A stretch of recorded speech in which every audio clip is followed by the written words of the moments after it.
ugodno jesenje vreme sa temperaturom do 28 stepeni, koliko je sredinom dana izmereno u Beogradu, Smederevskoj Palanci i Kikindi. Tako da su i danas šetališta i parkovi Pljeskovina i Grnjavinom ima gotovo u svim mestima. Oblaka ima duž Mediterana, na severu i zapadu Evrope. Ipak i do naših krajeva i sutra bez značajnije oblačnosti uživaćemo u sunčanom vremenu. Posle podne više oblaka će biti na jugu zemlje gde su mogući kiša i pljuskovi sa grmljavinom. Temperatura ponovo prava letnja, do 29 stepeni. U jesenje vreme i u glavnom gradu biće pretežno sunčano, duvaće slab i umeren južni i jugozapadni vetar.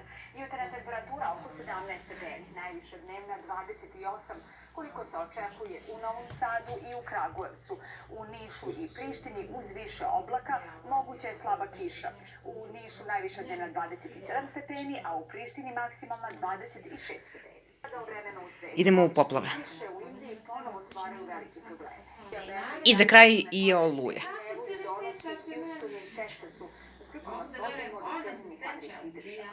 Jesen je stigla u naše krajeve i donela oblake. Ipak ni leto nije dalo konačnu vest, jer će u četvrtak i petak temperatura biti značajno iznad prosječnih vrednosti za ovo doba godine, oko 30 stepeni. Bravo jesenje vreme očekuje se ovog vikenda, kao i značajan pad temperature.